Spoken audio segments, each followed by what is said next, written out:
Listen! Welcome to Nintendo Voice Chat, episode 425. I'm your host, Zach Ryan, and this is IGN's Nintendo Show. Joining me today is my boss's boss's boss, Per Schneider. Hello, Zach. All the way down there, my friend and yours, Casey DeFreitas. Hello. And the man, the myth, the legend, Brian Altano. Hello. Brian, what sorts of legendary things have you been getting into this week? Some legendary Zeldas, both from our region and afar. Wow. Ooh, so you're playing the Famicom Disc version? Thanks to the power of Nintendo Switch Online, I can play NES games all the time, whenever I want. Any which way, all over Everywhere. the globe. Big change from you. Non-stop. Finally, an opportunity for Brian to play the original Legend of Zelda. You guys, this is Nintendo Voice Chat, IGN's weekly Nintendo show that you can catch right here on IGN.com every Thursday at 3 p.m. Or if you're lazy, check us out on YouTube on Friday. That's when we show up there. But every Thursday at 3 p.m., you're guaranteed to see us live right here where we tell you all the hottest Nintendo news, not unlike Brian was just discussing when he was talking about Nintendo Switch Online. That's right. Yay, So it's obviously, live. we're going to talk a lot about Nintendo Switch Online, our sort of impressions today, but we're also going to talk about Valkyria Chronicles a little bit later on. Thomas T. Marks will be here to talk about that. He'll probably wear some kind of silly bow tie, who knows. But then we're also going to tell you what we're playing, and then we got a couple of quick news hits for you. So stick around, don't go anywhere. For the next hour, we're going to pump you full of Nintendo news. That was a really awful way to put that, but Yeah. Don't do that to hey, them. wow. So Well, anyway, let's do it. let's do just a quick, just a hard left, and we're going to talk about the Nintendo Switch Online service. I can feel myself getting red right now. Yeah. Don't feel yourself after pumping people full of news. You got to stop. You got to rein it in. I want to kick the conversation off with the thing that everyone's kind of talking about this week, and that is the Instant NES Classics library. Yes. That's one of the things that I've heard a lot of mention from the two of you, especially. I know that Pear is very jazzed about the Japanese accounts allowing you to download the Famicom versions. Yeah. I'm really Which you can do flustered. for I really threw myself. Yeah, you can do it. Man, just breathe, deep breath. Thank you. Get in there. But no, I want to talk a little bit about the games that are coming to the Famicom library or the NES library Quality here, yeah. through the Nintendo Switch Online service. So why don't you guys tell me a little bit about what you guys have been playing classics-wise this week? Since yesterday. You want to start? Well, Super Mario Brothers 3, I feel like, along with Legend of Zelda, are like the two headlining games on the platform. Yeah. Am I forgetting anything? I'm Well, gonna you're bring it up forgetting here. the original Super Mario Brothers, obviously. Oh, yeah, the Mario Brothers. But 3 is a better game. Come on. Yes, I know. yeah, but to one be is honest. probably the most iconic video game of all time, right? Yeah. It's up there. We could call it that. I mean, then- That in terms and of, Clue in terms of in terms of being iconic, yes, I would say the original Super Mario Brothers did a lot in terms of putting video games on the map. But I don't think that anybody on this panel would disagree that there are better Mario games on the NES. And then you know I'm a big Dr. Mario fan, and that was the first game I tried out. I subscribed to the family plan where you can have up to 8 family members by paying $35 a year, which means you can play across 4 or multiple Switches with only one subscription, which is a big difference from from other plans that you can subscribe to for $50. Yeah. And so I hooked up my daughter, and we both downloaded the NES Classics collection. We played Dr. Mario online against each other on 2 Switches with 1 subscription, and it worked beautifully. No latency issues or anything like that? No, the NES Dr. Mario version is a little more sticky than some of the later versions. Yeah. But it was great. Yeah. That's one of those strange games that has been ported and remade and rebuilt. Multiple doctors have been involved. There's Dr. Wario on WarioWare. There's Dr. Luigi on the Wii U. 4-player versions came later. And it's always fantastic. I don't know where these people are getting their medical licenses. I don't question it. It's always a really fun game. the Hollywood upstairs medical school. Exactly. The whole sort of process of signing up for the online. Perry, you and I were talking about this a bit yesterday. It's almost sort of anticlimactic to go with Zach's theme earlier of weird sexual innuendo. Yeah. Oh, but no. you sign up for this thing and then nothing happens. Don't be the new eyebrow man. There's no, hey, we're so happy to have you as a subscriber. You can now download this thing that gets you 20 games. By the way, no, there's nothing like that. It's just like crickets. So it's a secret to everybody. And so you have to kick your way over to the eShop where you'll see an icon for the Nintendo Switch Online download, which, as we know, on the Nintendo eShop, 30 games launch on that system a week. Yeah. So I don't know if this is going to get buried down or where that Or it will be so permanently up So there. when you go into the eShop, on the left-hand side, there's a list of all of the different things you can go to, and near the bottom, it says Nintendo Switch Online. Awesome. So you just go on that sidebar. Couldn't even and down get there. there. Was So too that excited. still doesn't really scream same No. classic retro NES games, No, right? not at So all. yeah, it's odd. I will say that like Yeah, the 6.0 update doesn't even say anything about it either, which is weird. yeah, it's very weird. So the whole process was interesting. You can start with a 7-day trial, which immediately bumps into like a 1 month or 3 month automatically enrolled trial, but you can't do that into a year without sort of pausing and restarting the whole thing. Yeah. So you can't, if you're signing up for a year, you don't get a free week. They know you're on board and they don't give you any bonuses for that. And by signing up for the trial, you cannot pre-order the NES Classic controllers yet because Yes. you have to have an active paid subscription to do Yeah. that. How So many you're people thought- kind of arsed if you do that. How many people thought that they had found a loophole in exploiting the 7-day trial to Sad, grab Yeah. a those couple things? of sad many people people. who now Yeah. have to wait. Hopefully, this limitation means there'll always be an ample supply of these, but you never know, right? There's good news though, because like you can sort of circumvent the overall cost of Nintendo Switch Online, which is effectively dirt cheap. It's like $1.60 a month if you get the $20 plan, by using gold coins that you probably have stacked up from buying all the games we tell you to buy on the show every single week, such as The Messenger, which you should buy because it's great. Or you could do what I did, and I got the family membership, Mm-hmm. which was super easy. And I went into my group chat and said, "Hey, who has a Switch? Who wants Nintendo Online? I just bought this." Tell them. And then everybody Venmo'd you. Yeah, sweet- and then they that's a Venmo sweet me hack. $4 each, and now we all have Nintendo Online for a year for $4 each. And while you're on Venmo on your phone, download the Nintendo Switch voice chat app because that's the only way to do voice chat on Nintendo Switch Online. Yeah, that was the only bummer. When we were playing Dr. Mario, we got reminded that we had to use the voice chat app. Weren't 'cause you sitting in the same popped up- room? We were sitting next to each other. So that's just like real life voice chat. I mean, that's just chat. Hello, Yeah. daughter. But look, this is the return of Virtual Console Yeah. for this platform. The new games will get added over Kind time. Debatable, Yeah. highly Kind of. debatable. Yeah. I Okay, I explain. hesitate to say that this is the return of Virtual Console because the joy of Virtual Console was the ability to purchase and hang on to the games that you sought after on Right. your system. Like so, we Yeah, we don't because really you know. guys still have your Wii and your Wii U hooked I up, got 'em- so you have I've those got 'em games plugged. forever. I've got them plugged in and hooked up right next to my bed. Every morning I wake up and I turn over and I play myself a little Nintendo classic. Your a ideal little doesn't gem. work. That would work if your purchases transferred over to each new system. You're gonna unplug that Wii. I know you unplugged that Wii years ago. This is not Virtual You're not wrong. Console. Exactly. This is Netflix. Yes, This is what this is. Netflix. This is Netflix. That We is a get term. copyrighted. We've Nintendo launched- Voice Chat I don't think 2018. We're gonna go to jail for that. So there are 20 games there right now. Like all things, to varying degrees of quality. Ice Climber, I hate you. Stop showing up to the party. Time out. You're bad. You're a game about jumping where you can't jump well. Please stop porting this game. No one likes it. We've had so many people in the Nintendo Voice Chat podcast forum talk about how much they dislike Ice Climber. Yeah, no and one no one likes can it. figure out why it keeps showing up on these classics collections. Somebody lost Because a bet. they're in Smash. That's the point that I was going to make. Is like Ice Climber had this resurgence because they showed up in Smash. People like playing them, but the original game, the source material, still not very. So I've never 20 played it, Yeah, but maybe so I will now. 20 games right now. We talked about Mario's and the Or- Zeldas and stuff like Do that. they get replaced or do new ones get added? So that's what we don't know. So here's the list right New here. ones right? get And added. You can move them around. Greatest is up there. River City Ransom, Double Dragon, some of my favorite, sort of like, they're not AAA first party games, but they're great. They're fantastic.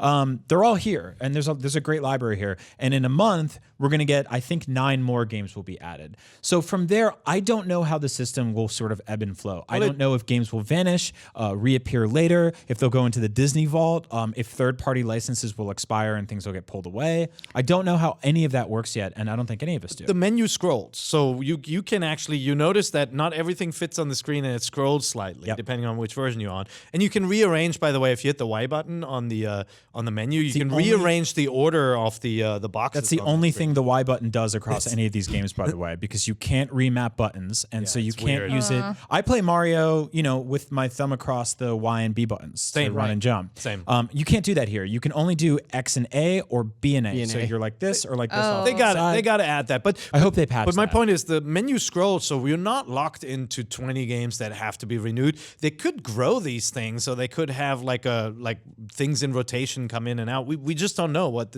it's going to be like. We read about the S versions of these games that are Mm-hmm. coming out, and I think that has to do with the spectator online aspect that was promised for these things when they originally started talking about them. They said that thing about how like you can watch somebody else beat The Legend of Zelda, or Well, you can. Yeah. And but I can watch you. We have to be connected as friends. Got it. And I that can't is- watch a random Brian. That is the other thing. You can only play these games online with people who are your friends. You can't play with Yeah. random people. That's But a bummer. do you want to play with random people? Like, I mean, what's you know, the what point if you of, don't like, have any friends, Zach? One of the things.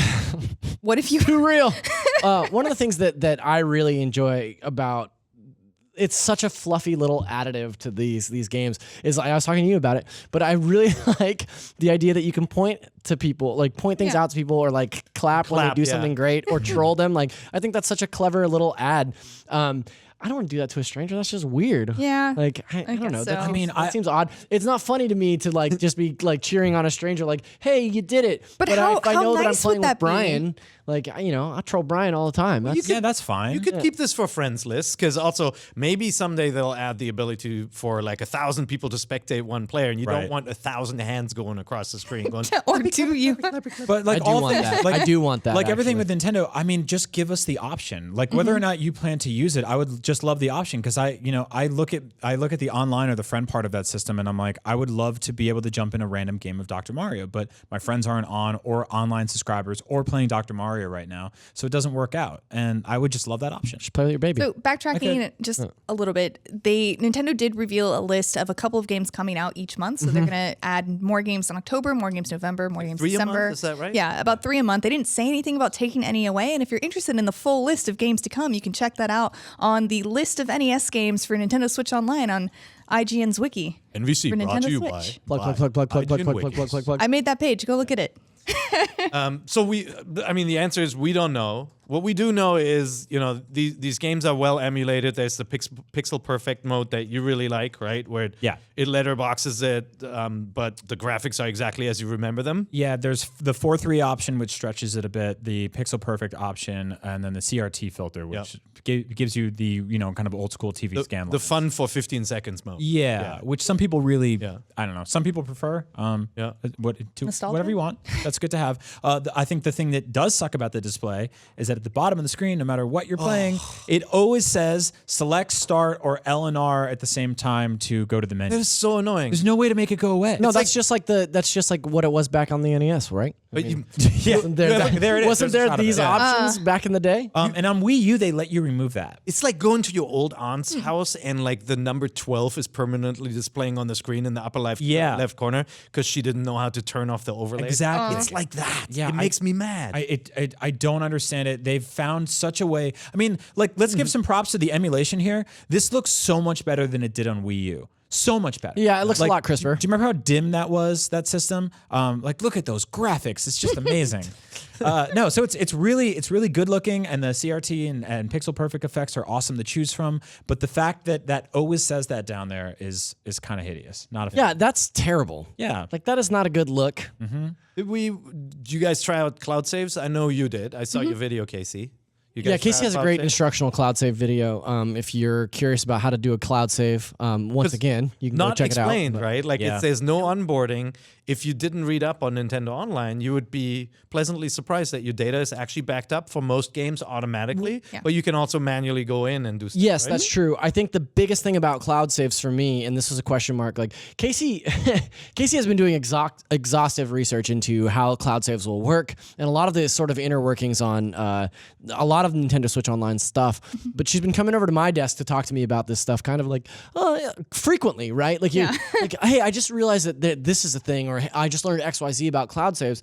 And I think one of our biggest questions about how cloud saves actually work, and a question that I've been getting a lot from NVC fans and kind of the general public is like, okay, so what happens if I let my subscription lapse? Do those saves just go away forever? Are they, if I re-sign up down the road, will they be saved for me and then you can reinstall them? Like, what's the deal there? So that's one of the things the FAQs are not very clear on. There are multiple FAQs for the same topic, and they all say different things.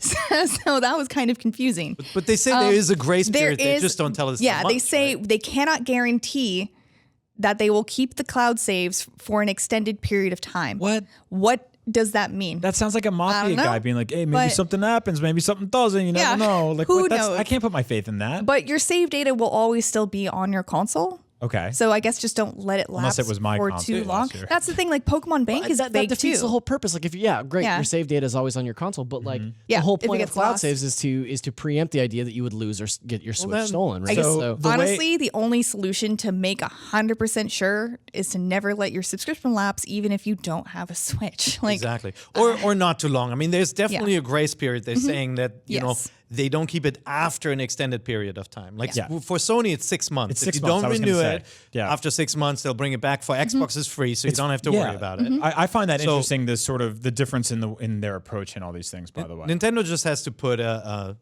time frame on Yeah. it so that And then we'll know. we can sleep at night again. One interesting thing, so if you log in with your account on your friend's Switch and you have an online subscription, you can now download your cloud saves, right? Yes. So you can play with your save there, and you can, while you're logged in, obviously you can save to the cloud again. Yes. And you can download games that you've purchased on your other Switch on that machine. But- the trick is, you have to remain connected to the internet for the whole time. and you can only access those games with that one account that purchased them. So if you go to a guest account, they can't play it. They're locked out. Isn't there something about like a 7-day grace period with the internet access? Didn't I? So am I that's mistaken? Like, so that is for for NES NES games. right, that's what it was. Yeah, but that is also on your main Switch account. But okay. I don't think that those speculations, not speculations, but those limitations affect NES games. Yeah. yeah. So the NES game thing, it effectively verifies that you're who you are. It's essentially a check-in, right? Yeah, Like once they- a week. Yeah, they want to make sure that you're around and that you Yeah, which is fine unless like you're traveling and you can't connect your system to Wi-Fi or whatever it is, or it's been 6 days and you get. I mean, a unless you're 18-hour going to flight. like the deepest jungles of Costa Rica, like I feel like you're probably not going to have or a super hard connecting time. your Switch to most hotels.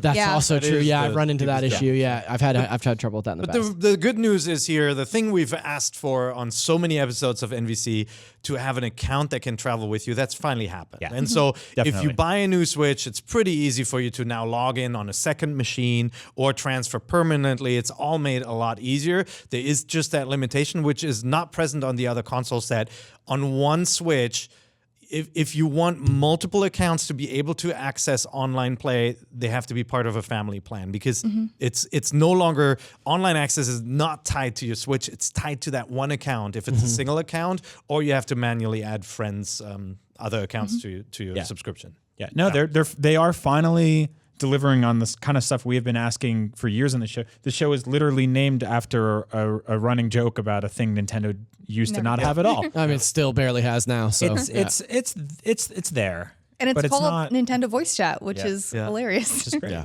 that's also true. It's pretty good. There's, I feel like there's some good news in online, but there are all these limitations where it's like, it's not quite a program yet, right? you- Like it isn't PS Plus, it isn't No. Xbox Live. It is definitely, it's lower price too. Well, and so that's- you get what you Yeah. pay for. That's the thing that I was going to say. Like a lot of people were in the comments last week talking about how the price doesn't really have an impact on what the service is. I don't know why that's the voice of our viewership. I like that one. That's that's the price. But honestly, it does, right? Like I think that the idea that you're only paying $20 a year means that there are limitations to what Nintendo can provide for you in terms of an online service, and I think that they're doing an amicable job with what they've got now. I'm excited to see what the possibility is for like a $30, $40 membership down the road. That's like an NSO Plus membership or something. You unlock like the that. Super Nintendo library. Well, and that's the other thing. Is like so many people are talking to me about, what games do you want to see on the NES lineup come to Nintendo Switch Online, or will we ever see Super Nintendo games? And like the fact of the matter is like Nintendo's already printing money off of the NES Mini and the SNES Mini, right? Like they're already doing that work elsewhere. Right. So it doesn't really make sense from a business standpoint to provide these for free yet again, outside of the fact that it's like, hey, you're clearly a Nintendo fan. Here's a little bonus for signing up for this service. And, here's, X amount of games to play. Yeah, And we'll no. see what that rotation looks The like. SNES Classic was the best-selling console of the month a couple months ago, and I wonder what that have looked like had they launched SNES Classics on Switch that same month. For sure. Probably would have eaten each other. But the thing that's interesting is right now the branding is specifically Nintendo Entertainment System games online. Like it's NES online. There's nothing about this that really opens the doors to anything else. Yep. They are focusing entirely on NES with the special offers thing where you can buy Nintendo Joy-Cons that are themed after the NES Yep. that only work with these games online. They Right. will not work with anything is else in weird. their system. That's so strange. strange. Yeah. Like I would love to play a game like The Messenger or something Yeah. on an NES. Like brought to you by The Messenger. We're not brought to you by that's a joke. No, the Or the I- Mega Man collection. There Yeah. are 6 NES games right in there. Maybe they can be patched. I hope so. They can happen. I hope so. Yeah. Hey, by the way, for one final pro tip, if you haven't done this yet, create a Japanese account on your Switch as a secondary or tertiary, however many you have. Sign up for the eShop with that account. Download the Japanese Famicom Hang on, I gotta write this collection. And you don't have to add your Japanese account to your family. You can now go back to your US or UK, whatever account you have, and play the Famicom games with that subscription. So you can download the software for free even without a subscription, and then access it with your regular account. Which is awesome because I'm 5 hours into like the Legend of Zelda disc system version of the original version of that. If you've never played it, really cool. the disc system had an additional sound channel, so the music is much better. It has like these Bells. weird synthy sounds and little bells in the background. Yeah, so I'll say definitely too, check that out. right now those libraries are identical, but if you look at the NES Classic and the Famicom Classic, they had separate libraries. So I have a feeling they'll start to branch off, diverge. and you'll Upcoming- probably get access to different games. Yeah, you're talking about upcoming two. games, You're are they talking about different? serving two completely different audiences. Not that I saw. Brian, I did want to ask you, how is your first time playing through the original Legend of Zelda? Are you It's enjoying it? really good. I think I'm hearing good stuff about this elf boy. I met an old man in a cave. He gave me a sword, and there was a woman on a mountain, and she gave me a letter, and then everything's been going really great. Yeah, That's awesome. I got a thing called a boomerang, which like you throw, but it comes back to you. It's crazy. It's really wild stuff out You there. can save up money and buy stuff. You're gonna love it. One last thing before we move on to our next topic. I just want to put this out there because I like this idea too. Sir Mr. Midnight in our chat says, I'd prefer the Super Mario All-Stars versions of the NES games because they are so much better. Which is a catch-22 because that is a Super Nintendo game of NES basically remakes. Yeah. So But you're Definitely, right. man. Yeah. I mean, it's much That's the prettier. first version that I played when I was a kid. I just had that game, so I had all of the games. You know, look at you. there's Check like, out the big brain on Casey. There's weird like hit detection stuff in that game. That's like the pixels are just slightly off and jumps are slightly different. Yeah. Yeah. Little It's things a like different that. physics Okay, engine. Yeah, since kinda. both Yeah. games still exist, I know. I'm good with it. Yeah. Since both games still exist. That's right. We're talking a lot about these classic NES games that we've been playing in the last couple of days, but I did want to talk about some contemporary games that we've been palling around with. First and foremost, the Capcom Beat 'em Up collection, which Very came out, contemporary. Yeah. Well, No. I see you the guys catch. see- I see the juxtaposition there. Nice but- setup. Did you There's see that apples. ad for that Yes. game? Yes. No. It is. Yeah. You have to watch it. Yeah. It is amazing. It's really funny. I really did think I was watching an early 90s commercial. I had no idea until the very end. They're like, for the Nintendo Switch. And I was like, oh. Yeah, they kind of nailed it. So this just launched. We found out about this in the direct last week, Right. And it's already out, which is cool. It's $20. I think it's like 6 or 7. I want to say classic beat 'em ups, but I guarantee you, unless you grew up going to Japanese arcades in the 90s, you've probably never played most of these. I know I hadn't. Final Fight is the most recognizable one of the bunch here, obviously. I feel like there's an argument for Captain Commando as well. Yeah, Yeah. maybe.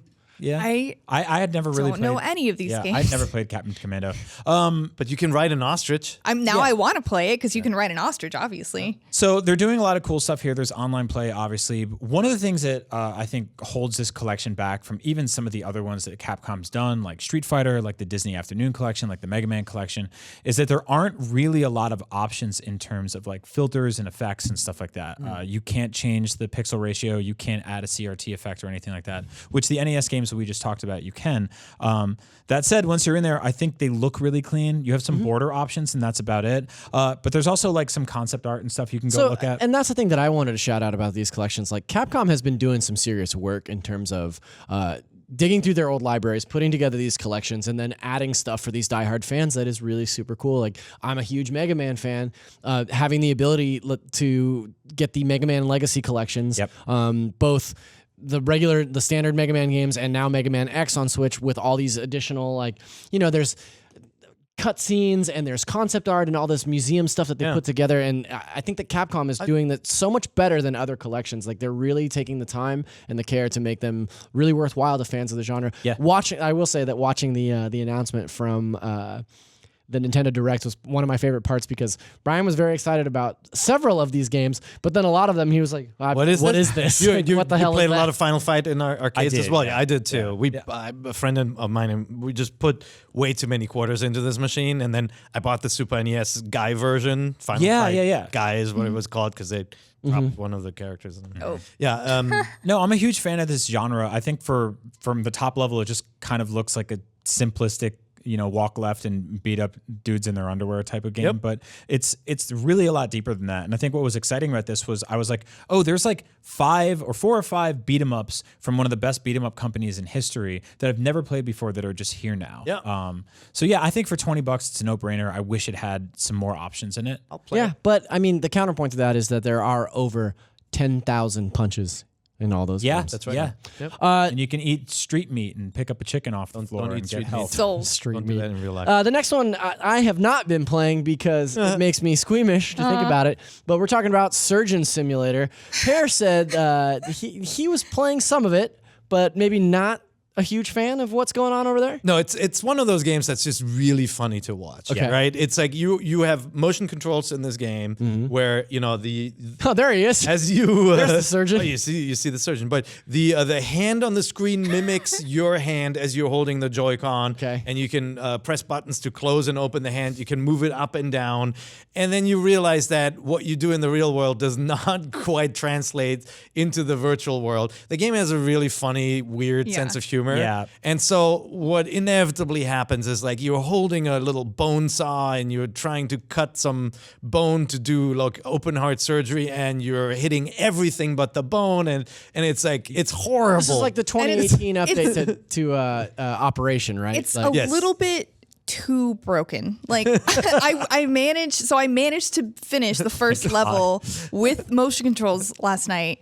and it was really hard. And my strategy is that the first thing you have to do is to get, so in surgery, like you have a needle to inject your patient with that stops the bleeding automatically. So Just like in real life. Yeah, just like in real life. And in this game, that needle is clipping into a metal dish. yeah. just like And in real it's life. stuck inside of the other pixels. So your first goal is to remove the needle from the dish That's surgery though.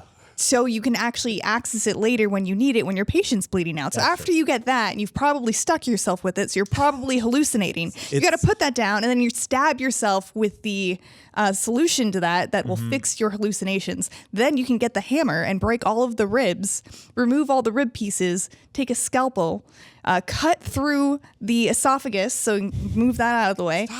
Cut through the heart muscle bands, take that out, and then plop the new heart in, and you're done. There you go. Just you got like in those real- tips. That's Those so are the- gross. those are the tips. I was getting squeamish playing this game, and I'm a huge fan of like horror movies. Like they don't impact me at all, but this was just like, It was even though pretty this bad. is cartoony, like I'm drilling through this guy's rib cage and my arm was flipping around in the air, and I slid my hand across his neck by accident. He died later. He didn't die from that. Yeah. But like Brutal murder. He's just like, and blood shooting out of it. It's just like You have to gotta play it stab with 'em. friends. You have Yeah. to play it with friends. There It is is just co-op it's mode. all about it's janky. By the way, the default mapping for the controls is awful. And It's there's no way for you to recalibrate your Joy-Cons in the game. You have to quit out of the game and then go back in. And hope Honestly, it's I think it right. sounds like you guys are having a great time with this. So I mean, I'm really glad they put it on the the original quit game after was the first janky. level. That was the attraction. You decide whether that's what you want to play on your Switch. I played this game on. It's funny. with I don't know if mouse it's and It fun. keyboard. is funny. I played it in VR. I played it with traditional controls, and now it's available with Joy-Con controls. And you can also, I think, like you can play it. Why have you played this so many times? It's this game's been ported to a lot of different platforms. Or is it your number one favorite game? I think that's the other thing too. No, I always give it a shot because I'm always just like, I wonder what. Maybe this will be the version that works. Well, or like I wonder which horrific surgery game works best. Like, is it best in VR? Is it best Right. with mouse and keyboard? Trauma Center. Center is a better My game, man. and it has a kind of like a crazy story to it. Yeah. and it's just more playable than this one. But this one's they're playing it. Oh, it's flat. I was ridiculous. waiting It's for an Goat opportunity. Simulator, basically. I was waiting for an opportunity to cut in here and ask, like, when can we like- get Trauma No, I love Center? Trauma Center. I would love another, a motion control trauma center with Yeah. the Come on, Joy-Cons. let's- I want it. Let's do it. We got to move on, but we got to talk about the Gardens Between. Pear, this is a fun puzzler that you've been playing a lot of, right? Yeah, it's when you see it may when you watch videos and you just kind kind of look at it, it may seem like a Zack and Wiki type game where you have like a screen and you're interacting with it. But what it really is, it's this kind of like time forward, backward puzzle game where you have two characters, and the story is deeper than you think when you watch it. There's a point to this game, but you have this male and this female character who are walking through these levels, and all you're doing is pressing left and right, left to reverse time, right to forward, and you can then see the characters step forward, and you can pick up these pick up these orbs and place them in different areas to unlock stuff and freeze things. And like by just going backwards and forwards and figuring out when to hand off that orb somewhere, you solve these kind of like puzzle islands. Yeah, think of a sort of like 3D puzzle game that takes place on the plate of a turntable that you can sort of rewind or pull back and pull forward. And I like the amount of sort of cleverness that they were able to exude from this one simple mechanic is really smart. It's also like straight up one of the most beautiful games on Switch, hands down. Like just the art in this game is so gorgeous, and there's a lot of really cool things just hidden around these worlds, like everyday, regular, ordinary objects, and then also video game controllers and like just like weird artifacts of like 90s stuff. Their memories are being reflected in these islands, and so pieces like them, playing video games in the past are like stuck in that island. Right. Like that. Those memories are there. It looks really interesting. What is there something kind of akin or something that you can kind of compare it to in terms of? It's a slow-paced game. I can't think of anything to compare it to. Yeah, it's Zack and Wiki is the closest thing. I but love Wiki you did Zack mention and Zack and Wiki Wiki at the top. Yeah, Zack and Wiki was more free roaming. Yeah. This is more. It is very, very simple in its setup. But even in terms of like tone and feel, like you think it's more so along the lines of like a Zack and Wiki. What was Jonathan Blow's game before the Messenger? The Braid. Yeah. It's got elements of that, I would say. But without the skill Without the and platforming. the skill jumping. And I This think is very, you're thinking of The Witness. Yes. Yeah. Okay. Brought to you by The Messenger. Anyone can play this. I've game. played the first 4 or so levels. Does it get more challenging? Because I found it to be very simple. Yeah, it gets more complicated as to when you hand off the orb and how you time things, but it's not a huge, like, it's not a very difficult game. It's more about like seeing the interactions and the chain reactions. Did you see the domino track? You trigger a domino track and like it's little things like that. It's really More cool. so about the experience than it is about the mechanics behind it. That's really interesting. Some clever puzzles though where you go, oh, that's it is cool. really clever. I think it's totally worth a look, and Pear's not the only one in the office that I've heard talking about it. I've heard a few people recommend it to me, so that's really cool. Casey, you wanted to talk about Reigns, King and Queens. Yeah. So evil. What? That game is so evil. It is. Not I you. love it. So I started playing this game. It came out on Steam a while ago. It's made by Digital Devolver and mobile. Devolver Digital. Devolver Digital. Use My the bad. backwards time travel. Devolver Digital. Yeah. Thank you. All right. Just Casey. Thank you, Brian. Time. So at first, it seems like a very simple deck game. You get dealt a card, and you have to choose to agree with it or to not agree with it. And depending on your decisions, it affects the 4 levels of your kingdom. So you're a king or a queen. You have to appeal to the church, the people. You have to maintain your power and maintain your money. Yeah. So, for example, the church might ask you to donate the money to save orphans. And if you do that, you will raise your popularity with the church and the people. You got little displays that show it going up exactly. and down. Yeah, but your money will lower. But if you deny them, your money will raise, but the church and the people will not like you. But you can't have the meters go all the way up or all the way down, or you will die in a very interesting way. It seems super simple at first, but after I died a couple of times as queen and was reborn as a new queen, I realized there is way more to this game than it seems. There is a whole storyline, and it's really interesting, and I got super obsessed with it. I started playing it like 8. I finished. Super clever game. Yeah. Many picked this I played as the until 2 mobile in the game of the morning. year when it came out. Yeah, it's really good. Really clever. Check it out. It's totally worth the couple of dollars. Right on. Per, you wanted to do a little show and tell this week. Oh, tell me a little bit about this incredible book that you brought on the show. Yeah, I bought this book, Gamecube Anthology. This nice little book. It's made by Geeksline Publishing in France. They actually did a Kickstarter, and they've done an N64 version and a PlayStation version as well. And it's Gorgeous just books, by the way. The N64 one is super cool. yeah. If you're into physical books, what this gives you is in one volume every GameCube game ever made. And, you know, you learn that there have been 647 games released on the GameCube, 80 of which only came out in Japan. And you get a little write-up for each one with clean screenshots and clean box art. So they did all the research. You know, some of this stuff gets lost as well. There's some artwork included as well if you want to hold cool. that up. Oh, rad. But what's really interesting, they write-ups about the Triforce hardware that was used in the GameCube, and it shows you the games they were in. It gives you a full breakdown of all the genres for the GameCube.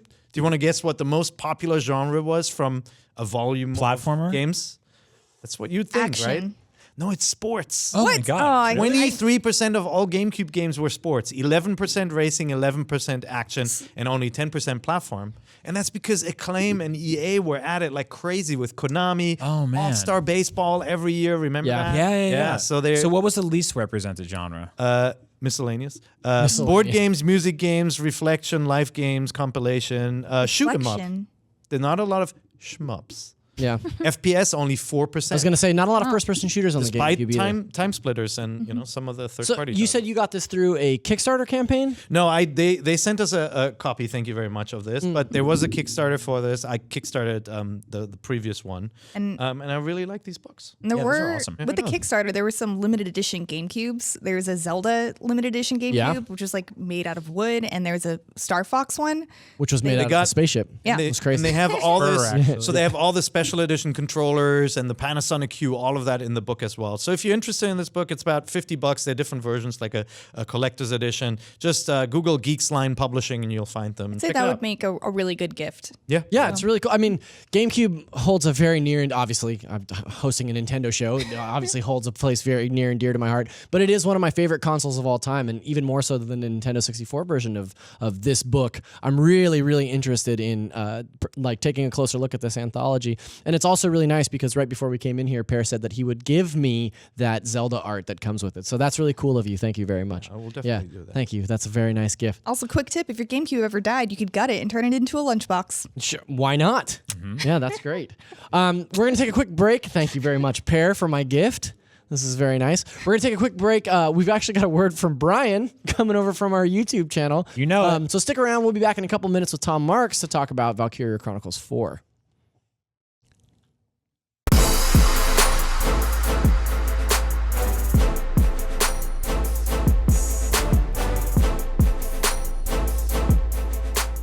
If you want to know what I love about this job, I can think of about 10 million plus reasons. We want to thank you, the fans, and everyone that made us what we are today. Seriously, you're all amazing, and this is an enormous milestone that is entirely thanks to you. We've been doing this video thing on YouTube for a very long time now, and a lot of our shows have come and gone. Stuff like IGN Start and IGN Free. I think I was supposed to censor that. Over the years, we've been able to figure out what works and what doesn't, and your feedback has been instrumental in this crazy journey. Now, we've got some shows like Nintendo Voice Chat and Up at Noon or Fire Team Chat, and the best E3 coverage, we've got that. The silliest Comic-Con videos, also yes. Gamescom, Beyond, Unlocked, Prepare to Try, The Daily Fix, all the PAXs forming together to create one giant PAX Voltron, yes, we have those as well. The newest game and movie trailers, conversations, video reviews, and more Fortnite videos than even the most hardcore Fortnite fan would ever watch. So many Fortnite videos. We have it all. YouTube is by far IGN's largest platform when it comes to time you've spent watching. You've collectively watched 2.9 billion minutes of our awesome videos on YouTube over the last year alone. YouTube has sent us this giant stone glass play button. This is what you get when you hit 10 mil. So again, thank you all so very much. This is absolutely huge. There's literally no YouTube honor bigger than 10 million. So from the bottom of our hearts here at IGN, we love you and thank you for watching. I can't wait to see where this all goes next. So if you're new to this channel and you love what we do, click that subscribe button, ring that bell, and stay up to date with everything video games and entertainment here at IGN. Thanks again for watching, and here's to another 10 million subs.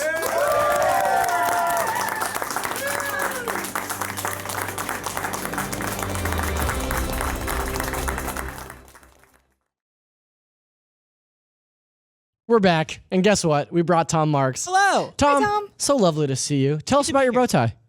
This one, I don't know. I got this one a while ago. It's from a place called thetiebar.com. The tie bar. Yeah, it's a good place. Okay, right on. Tips. Okay, so let's just get back into it. Tom, we brought you on to talk about Valkyria Chronicles 4. Yes. But we're not going to do that right now. First, we want to touch on a couple more news things. So, the first and foremost, Fortnite Bundle was announced recently. Fortnite, I hear, is a very popular video game these days. I don't even know what that is. That's right. We got a Fortnite Switch bundle coming. They're calling it the Double Helix Edition. Now, I'm not a scientist, but I think that's referring to DNA.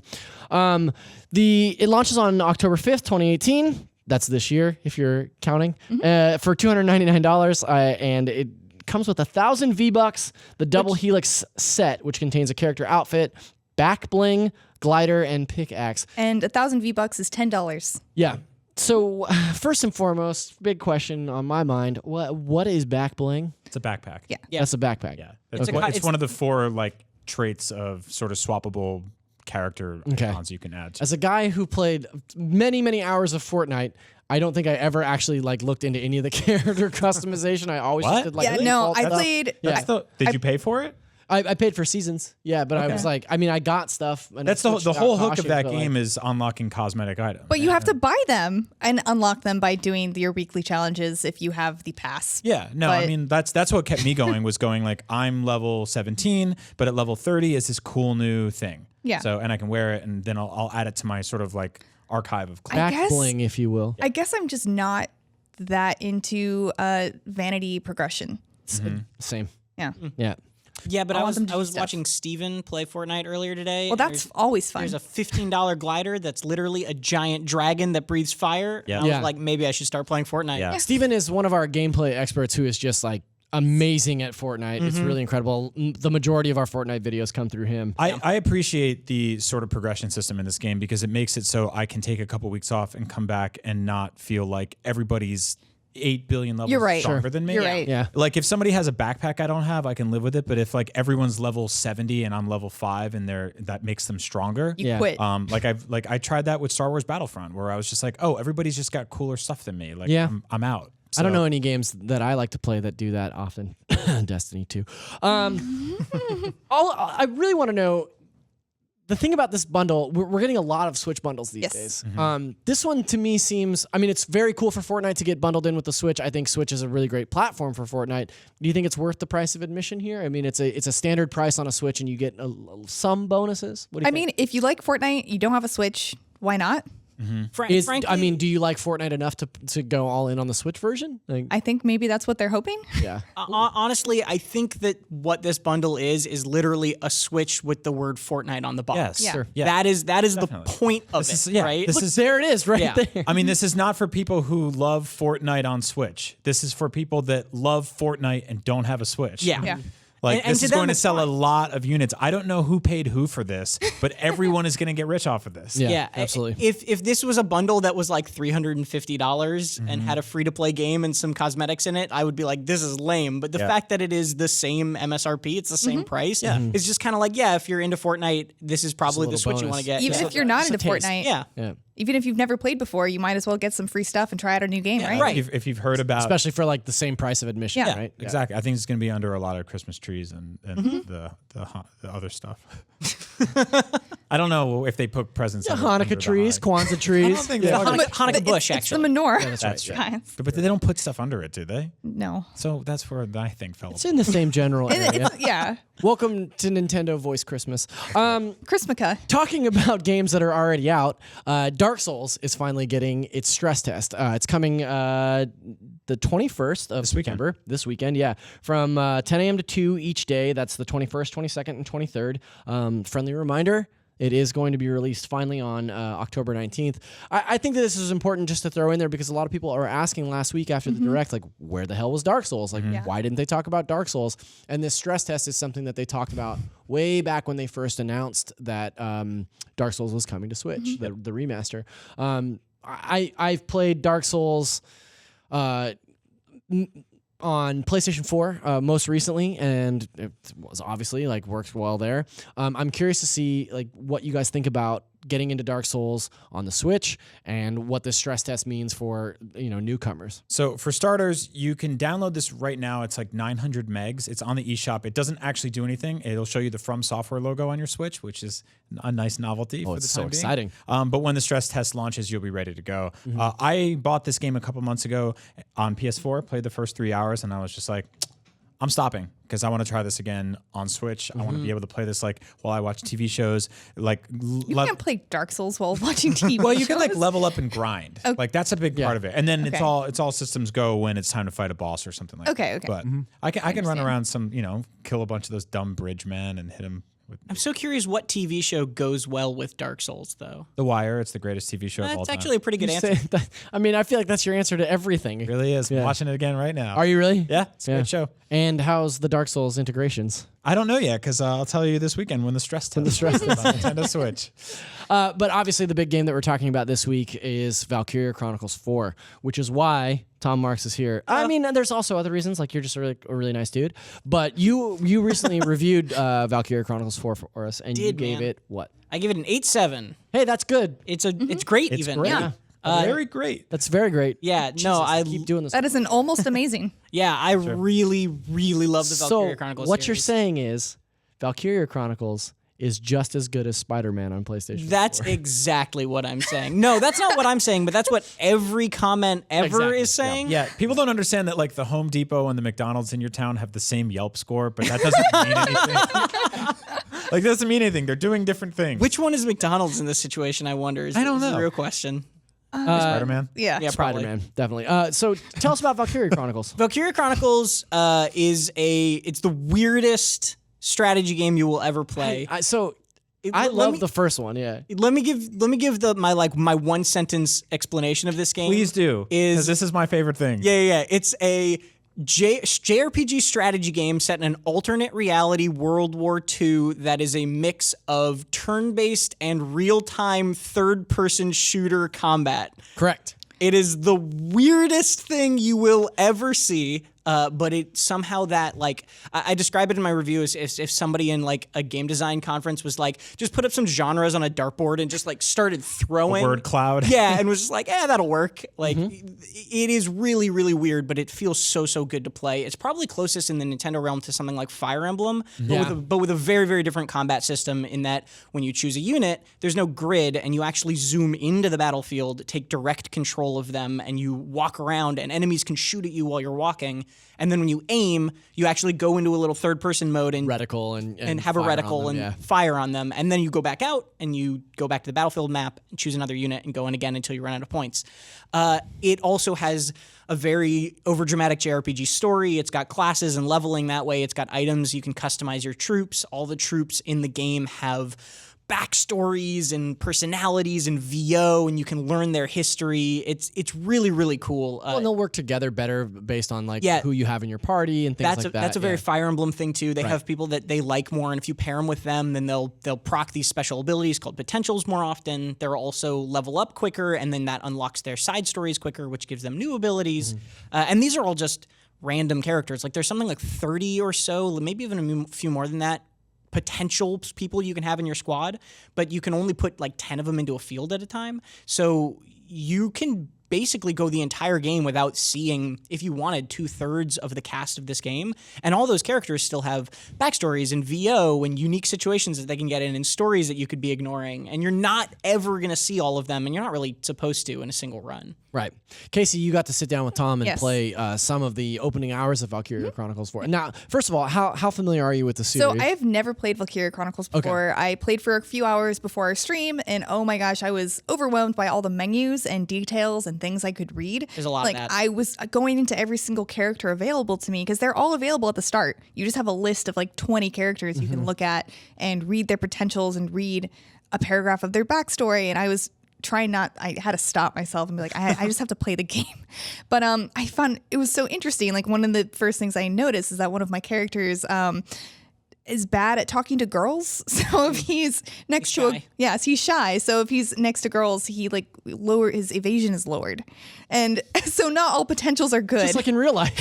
But some people really like nature. So if they feel the dirt beneath their feet, they'll get an attack buff. And some people really think tanks are awesome. So like they'll get a defense boost if they're next to a tank. I just love tanks. Yeah, no, really, like, he literally really does. says his name is Allard. He's an engineer, and when you walk next to a tank, Yeah, a there little we thing go. that pops up that says "Tank Freak," and he goes, "I love tanks."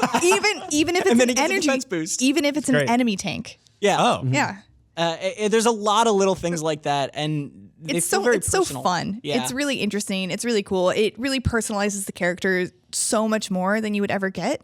Like you have favorites, and I was getting attached to characters too. It's like, oh, you're my new favorite. Like you're so cute, and like you have these really interesting perks and techniques and personality traits, and it's way more interesting than just having just soldier number 2 be on your Right. team. It makes you actually care about if they have permadeath or not. Yeah, that totally makes sense. I played the original Valkyria Chronicles and the sequel back when they released, and most recently they did a remaster for the first one. I re-reviewed that for IGN. Yeah. And I'm really, really surprised at how similar this one looks. I know that there's been many entries in the series, in between that time, but it remains largely unchanged, which I think is really great because like I'm not a strategy guy.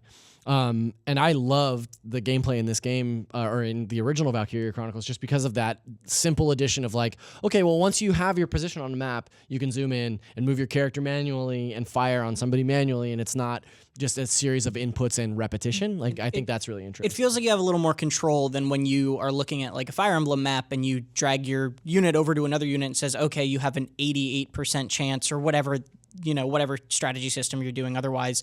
The interesting thing about you saying it hasn't changed is this game is actually a return to form for the series. So in a it's going really big back way. to its roots. Yeah. The second game and the third game, which didn't even release outside of Japan, were both PSP exclusive, and they were they were very similar, but they were a little different. So they had much, much smaller maps that were connected by these little teleport points. And so it was a lot more broken up, where the first game and the fourth game have these huge battlefields that you're fighting on. And then there was a spin-off called Valkyria Revolution, which was almost more like Dynasty Warriors than Valkyria Chronicles, and it was not great. It was very weird and very, very, you don't need to play that game.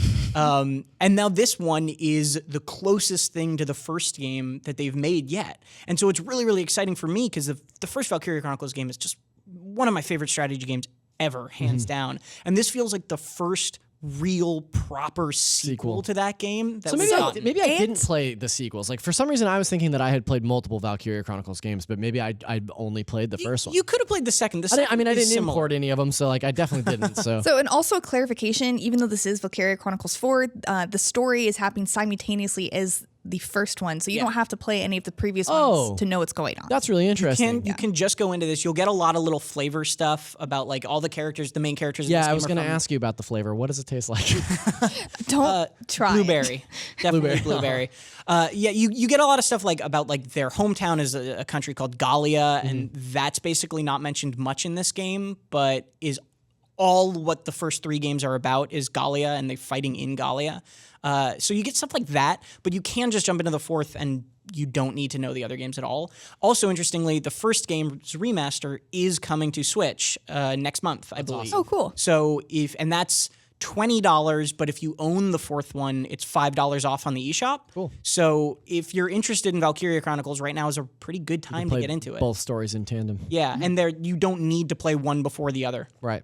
Brian, you've been playing a lot of this game too. What do you think about it? I think it's great, and I think it's probably the best video game ever made of all time. Yeah, I figured you'd say I something. Like all video I have a games. question for you. Why is there always like a foggy cream around the outside of the screen? This is a thing. It's a very interesting way of putting it.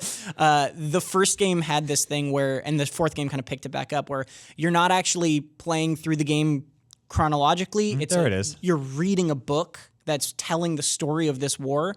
And so the entire game is stylized as if it's these watercolor paintings in a book. And so the whole theme or the whole style of the game has this sort of thing where it fades out and it doesn't have color, and you can still see the outlines on that, but it's just like pen drawings, like it hasn't been painted yet. Oh, You're it's reading just a stylistic choice. You're reading someone's diary and you're violating them by going through this. pretty much. They want to remind you of that. That's a different story entirely.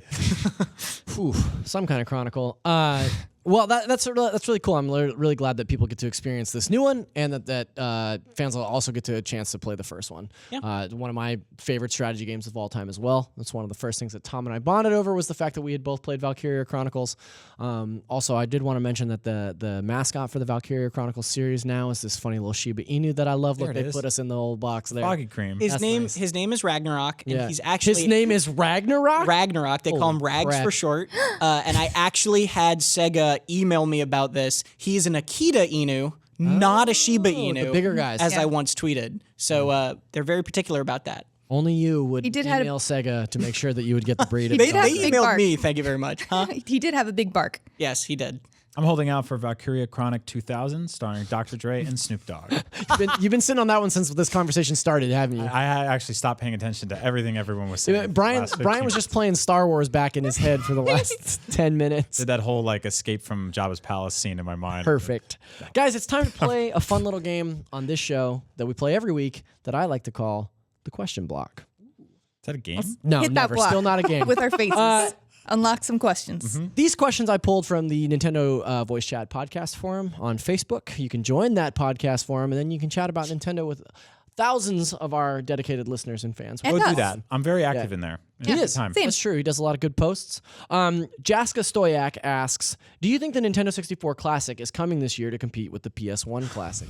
So I will say, one thing that didn't make it to the run of show, Nintendo has recently re-upped their patent on the Nintendo 64 controller, which has led to a lot of speculation about the Nintendo 64 Classic. Brian, what do you think about this prospect? I think it's completely possible. I don't think it's going to happen this year at all. I think this year's done. I don't think that this year, I mean, Yeah. it seems a little too soon, hot on the heels of the PS1 Classic. Yeah, we've talked about the N64 Classic potential before. It's a tricky one because a lot of that stuff is tied up in expired licenses and third parties and stuff that hasn't necessarily aged well. Although I don't really think that's part of the conversation with some of these reevaluated classics. Right. But outside of first party stuff, what people think about for the N64 is Banjo-Kazooie, GoldenEye. It's a lot of rare stuff. So they'd really have to find a way to pull all that stuff in. Then there's stuff that people think they remember liking, like Turok, which is not good. Yeah, that's totally fair. And I love to kill dinosaurs, but it's not a good game. As long as it's got Jet Force Gemini, I'm happy. Do you think don't we'll think have rare. That's also rare. What? Really? Yeah. Oh, no. Yeah, dude, This that's is like half the tragic. library is rare. But if you have an Xbox, you can play Jet Force Gemini, a superior version of Jet Force Gemini, because they added right stick controls. Ooh. Yeah. Okay, so I will say you're right, we have talked about the Nintendo 64 Classic a lot on here, and I think it's a very difficult prospect because the controller itself I think would be so pricey to manufacture and ship out, and it's like so huge that it would up the price to the point where people are already balking at the idea of the PS1 Classic being $100. Yeah. Which, granted, we've only seen five games announced on that are not like I would not pay $100 based on that lineup right now. And it's still it's selling like crazy either way, Yeah. which is pretty nuts to me. that That's a whole little nostalgia devious, factor. by the way. I appreciate Nintendo sort of being like, here's our lineup, Right. rather than being like, here's Super Mario, Zelda, and then question mark for the Though rest. more to come later. Yeah.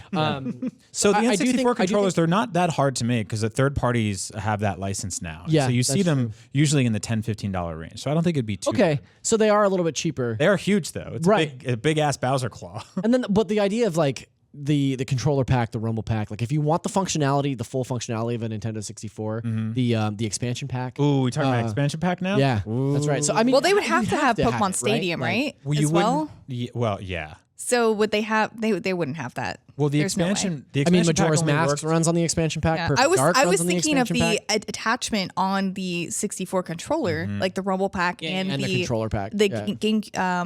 the Game Boy Oh yeah, card yeah, yeah. So reader. I think they could code that in, right? Right. Well, that's Maybe. what I was going to say. Is couldn't the Yeah. N64 Classic or whatever just have a lot of that stuff built in? Like, why would you release an N64 Classic that you needed an expansion N64 Classic expansion pack for? For nostalgia, so people can understand what we No, went through. when I played Majora's Mask on Wii U, I didn't have to get an expansion yeah. pack for it. Huh. But Right. the rumbling controllers is definitely something to think about, which is what Yeah. third-party controllers don't do.